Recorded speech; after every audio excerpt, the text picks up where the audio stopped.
thank you, Supervisor Goodman, for being here. Can you just describe briefly what your new district is? Because we just changed the lines recently, right? Yeah, we did. It actually takes effect July 1st. I was telling a group of individuals a little bit earlier that we're not quite a 500,000. We think we are. We think we've hit that threshold. In fact, we're pretty dang confident. For Pinal County. For Pinal County, that we've hit a 500,000 lives throughout the county. But with the fiasco and everything that happened with pandemic and everything else, we don't think the numbers adequately that they've come back with, and I think Queen Creek feels, the majority of us feel that way. That the census wasn't quite correct. Correct. But nonetheless, it is what it is. And so based on those numbers, what's required of all of us from the state level down is to readjust your areas, your districts, so that it's more equally, as far as population is concerned, distributed amongst your supervisors. So there's 5 of us in our county. And so our lease, the one district had 63,000 in his district. My district, I said 130, but I think it was closer to 144,000 in my district alone. As it was drawn. As it was drawn, 10 years ago. And a large portion of that is the unincorporated area. And so over the years, over the past 10 years, what was taking place was we became an urbanized community, but without the amenities of a municipality. So when I stepped into the role of being supervisor, that was a big task for my staff and I to take on, especially when people move into the area and they think they have all these amenities. Let's take fire protection for one thing. When it's a subscription type fire protection out in that area, and if they don't know that when they move there, they're without protection, and they assume that they have it. And so we've had a lot of instances where they didn't have the fire protection, and then they ended up getting a bill from rural Metro because they didn't subscribe to it. So those are some of the things and issues that we've had to deal with. The good news is some of the areas where some of these new subdivisions that came in that were so close to the town of Queen Creek, the fire district itself, that the fire district itself expanded their planning area, and some of these new subdivisions like Promenade on the north side or the south side of Empire, which would have been subscription, they struck a deal with the fire district, and they basically now are part of the Queen Creek Fire District, not the town of Queen Creek, but the fire district, that now it's in their tax base, their property taxes. So it's collected, and so out of sight, out of mind, so to speak. So they have fire protection right out of the gate. The same way with those other subdivisions to the west of them. All of those are going to be under the same scenario. So they won't have to worry about that. So that was some of the things that being creative with our developers and the town and the Queen Creek Fire District of helping assist us in the county of being able to help some of those citizens. Now, we've got to expand it because we've got a lot more individuals that are on that. So we're going to be doing a series of town hall meetings over the course of the next year that we're going to talk about different taxing districts of type that would provide those type of amenities, the fire services, parks and recreation. That's a big thing. We have a highly populated community. Our family size out there is, what is it, Haley, 2.3, 2.4, which is pretty high. And so, you look at my family alone, I probably eat up half of that because we've got 12 kids, right? And so I went way over. Sorry, guys. I apologize for that. But and so with that, those are some things that's on the horizon, the things that we need to look at for the future and start really do some great planning in that area. Yeah. So speaking of urbanization, so they redrew the lines, and you're pretty much compact geographically because the density has gotten so high. So you're basically Ironwood and to where? So I am actually from, if you go from Skyline, is it Skyline? I think. Skyline North, all the way down to, you get to Hunt Highway, and then everything on the east side of Hunt Highway, all the way around, and then it comes up around the Walmart to Gary Road, and then it takes in Santan Heights, and then it comes across Promenade, all those subdivisions that I was talking about on the north side of Hunt, but all the way down just past the 24, and then all the way east to the canal. So I pick up a few, a couple, three of the subdivisions on the east side, further the northeast side. But the joke is now, I don't need my pickup to drive around. They can get me a moped or an electric bike, and I'll be able to travel my district with just that. Pretty so easily. I'll save some gas and fuel. There you go. And I said Ironwood, but it's actually Meridian. Meridian, that is correct, on the east side. That's the Pinal County border. So everything on the east side of Meridian is our county. And getting around, that's always a big topic, right? So we have the 24, should be open this summer, and that's going to be a tremendous help. So you can go Ironwood and catch the 24, and Meridian now, because of joint work with the county, the town, Mesa, was the state involved in that one as well? And yeah, that was I think that was that was one situation where I had a state legislator. He was brand new like I was, and Representative Cook gave me a call and says, "Is there anything I can do for you?" And immediately I thought of Meridian. Meridian had plans drawn up to be built clear back in 2013 that the state had access to, but the problem was funding for it. And so, and in addition to that was some of the agencies that were along there were not in favor of Meridian going through, like the city of Mesa. And I understand, because it was more of a threat to their commercials that they have going on, like CMC Steel. And so that was a big concern of theirs clear back then. So as we sat down, and Dave Cook, he put together and helped move things forward to where it brought all the entities that were involved. There was 6 agencies, governing agencies, that was involved in that scenario. getting them all to agree. Get them all to the table and sit down. But what the reality was us and Queen Creek, Pinal County and Queen Creek, were the ones that bore the expense of building that road. So, and a joint venture. And that's one thing that Mayor Barney and the other members of your town council saw the reason and the best, it was in the best interest of everybody to get that thing built. So that just took the process, and here we are. We're going to be we've had some delays. We were hoping that we'd have everything done early by July, and whenever the 24 was planning on being open. But with some delays with SRP, those major power lines, it just took a lot to get those taken care of and down and put in the proper places. But yeah, the good news is late fall, we're going to have It's close. pretty much all that open. After waiting for all these years. Oh my gosh. A tremendous help for us on Ellsworth and the Germain area, because we'll be able to go Signal Butte, Meridian, Ironwood. So it should be a tremendous help. And then, of course, we have Ocotillo for an east-west, and that's coming along pretty well. Ocotillo has been something that we've been in the discussions for years as well, back whenever Meridian Road. Much of the roads and constructions that you're seeing happening right now is a result of us and Queen Creek having discussions and what can we do to help move things forward, working together collaboratively to help move the traffic at a more efficient and effective way.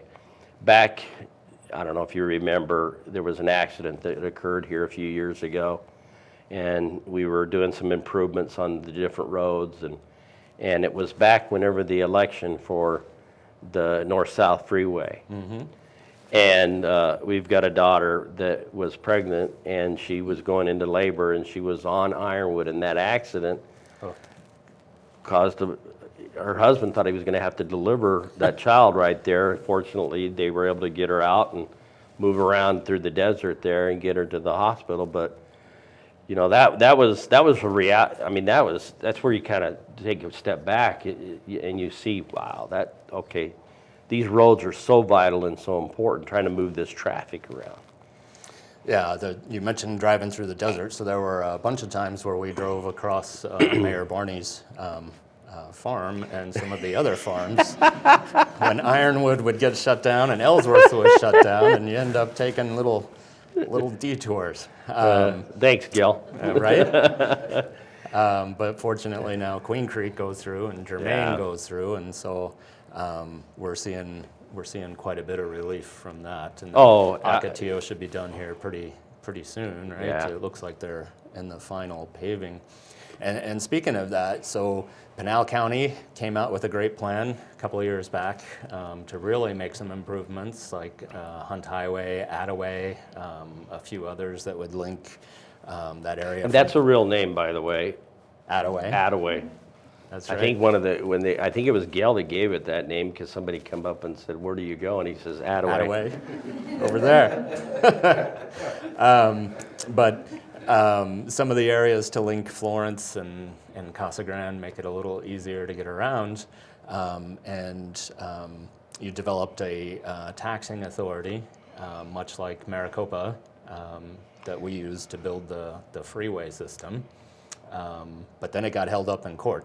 And then recently it got struck down because of some problems with the actual variations in taxations and how it was figured out. So where does that stand now? What do we do with those projects, and what happens to that money? So the last count that was given, I think there's about $90 million that was collected in that 1/2 cent sales tax. When it was appealed the first time, and then we appealed it again by the Goldwater Institute the first time, and then we appealed it the second time, and then it went to an appellate court. It was always, the issue was the variation in the tax, anything up and beyond. Anything below $10,000, it had a 1/2 cent sales tax. So the first time around, the court ruled against that particular part. Nothing else about the plan itself other than that variation. And then the appellate court held that up. They supported that. But during the course of the time, they allowed for the tax to be continue to be collected, and which gave us hope as a county and even to us as citizens that, okay, maybe there is a chance that this is going to come out and they're going to actually listen to the voters. The voters voted for that. And so, but a court overturns what the voters voted for. And so, and that was one of the things Goldwater argued, that people they had a misunderstanding. Well, the court said, no, that's not the case. It was very clear what the intent and purpose of what the tax was all about. So they overturned it. So now we've got close to $90 million sitting into that account, and they're still collecting. And so on Monday, our board is going to, we're going to be making a decision as a board to put it back on the ballot for the citizens of Pinal County for that 1/2 cent sales tax without any kind of variation. We're going to leave it that way. We feel that there shouldn't be any appeals on it, anybody at all when it goes through, not if, when it goes through, because I think people see the need for these roads. I mean, you look at Maricopa County, for instance. They've had that 1/2 cent sales tax, and look at all of the things that they've been able to do and to accomplish in the roadway systems over there, and look at the commerce that's taking place. It's crazy what's happening. The 303, now that they've put that in, I've got a son that moved from here over to that area, and every time I go visit him, there are more and more warehouses along that corridor along the 303 that are just popping up left and right. And so I can see and envision the same thing happening here as we move forward. Yeah, the half So cent sales tax. we're going to be voting to put that on the ballot to bring it this back. November, yes. So you mentioned the Maricopa one, which is used to build all of the freeways and expand them because ADOT would never have enough money to be able to do all of that. So that one has to be reauthorized, and the Free Enterprise Club now has come out. They're trying to get people to vote no on that. So do you think you'll be able to put all of that to rest, or can we expect more lawsuits? We'll probably, the Free Enterprise is the one that started it in the beginning. In fact, I became a target of it because I'm a conservative, and I became a target of, because I voted to put it on the ballot and let the citizens vote.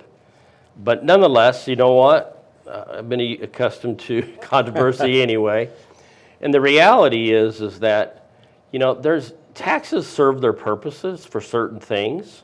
I'm a firm believer, how do we support our military if it wasn't for our taxes?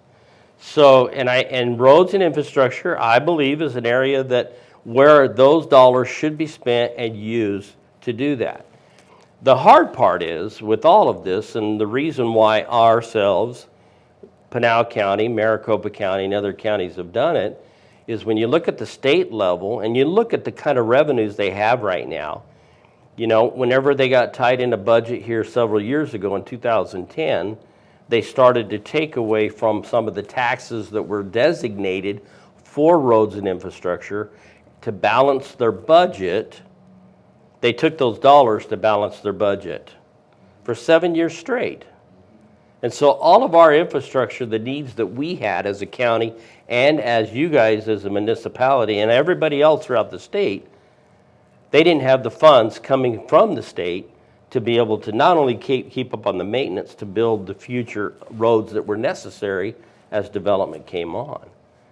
And so that's the part that just really it irritates me. The word free enterprise, this group is, they're ran by Republican conservatives, but they're and that's the part that I have a hard time with when it comes to the free enterprise group, that they're actually attacking something that is going to bring more commerce, more free enterprise to the area.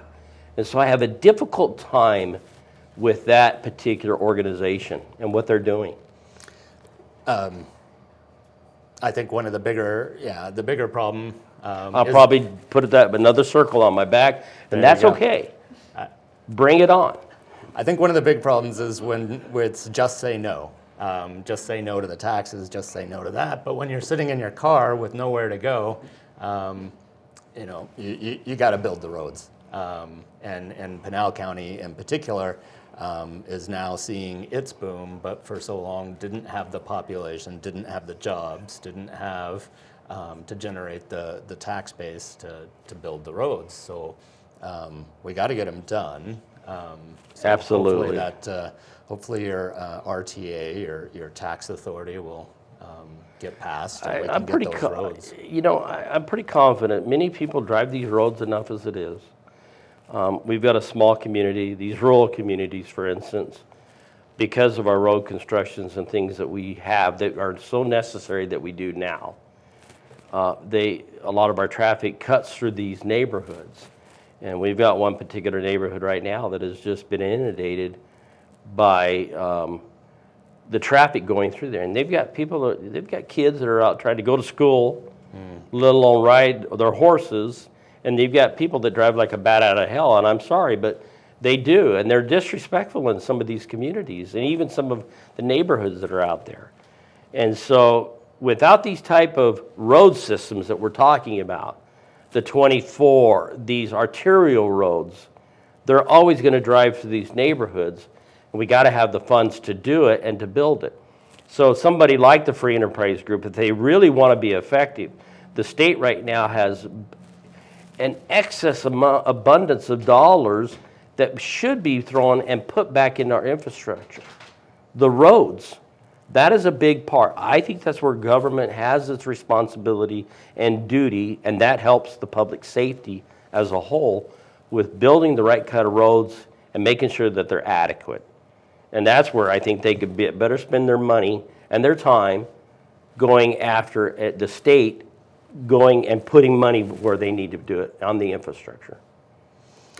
Well, and the need is increasing as Pinal County is changing complexion in a hurry, as we see all of these manufacturers locating, particularly in the Casa Grande and Coolidge area. Now we have LG Energy Solutions coming to the state trust land over on our east side, the north side of the Santan Valley area. And rumors of more. But you've been a big proponent for jobs for quite a while, and you had some projects that you were trying to get through. How are those coming, and how do you see jobs, and where are we headed? And I appreciate that question. I'm a businessman, been a proprietor for years, and trying to do just to put food on my table and for my family and provide the comforts of life. And so, businesses and jobs and opportunities are very important to me. I've got 29 grandkids. Wow. And the majority of them live out this area. And so when you think about having to, and our model is live, work, and play, you think about, if they're having to travel 3 or 4 hours to go to work every day, there's no time for work, there's no time for play or live. Or living. Under that scenario. And that's what occurred for years ago, before we started to make the improvements in the roads that we've got right now. And so when it comes to, and then the other part was, when you look at the Santan Valley area, and that's part of the heavy the big demand on our roads, was that because they were having to travel, the statistic was, whenever I came into office, was roughly about 80% of that 144,000 people that I represent was having to travel outside of Pinal County. Actually, it was higher than that. And then our economic development director gave the statistics the other night. 98% of Santan Valley leaves Pinal County to go outside to go to work. So we need to reverse that. And so when the LG plant came, and looking at it, and that was a big push. You mentioned Lucid Motors. That was one of the first ones that came, and it was a startup company. And after looking at everything that they had, we as a county decided to help purchase the property that was there with a 5-year contract, which, by the way, they're going to exercise and expedite paying that off. But they're also going to be expanding their facility tremendously. The market that they're going to be going into even increases much more than what they're in. They're a high luxury sedan electric vehicle manufacturing facility. Then you got Nikola, that's down in Coolidge, that is taking off. They've got a big contract with Anheuser-Busch. And so I think they've got 800 trucks or something like that they have under contract. And they just shipped off some of those vehicles already. So seeing the need for employment opportunities was a big part of CMC Steel, for instance. Whenever we were first talking about Meridian Road, their biggest concern, them and the town of Mesa, was that it would have an impact, and if you built more homes around that, I think CMC Steel once told me that that's like putting another 500 or 600 inspectors, okay? And so that was their biggest concern, and they spent $3 or $4 billion on that facility up to where it is today, and now they're dropping another $3 billion to expand that. When we started looking at the numbers, 200 out of the 200-something employees that they had at that time, 80% of that came from Santan Valley. Mm-hmm.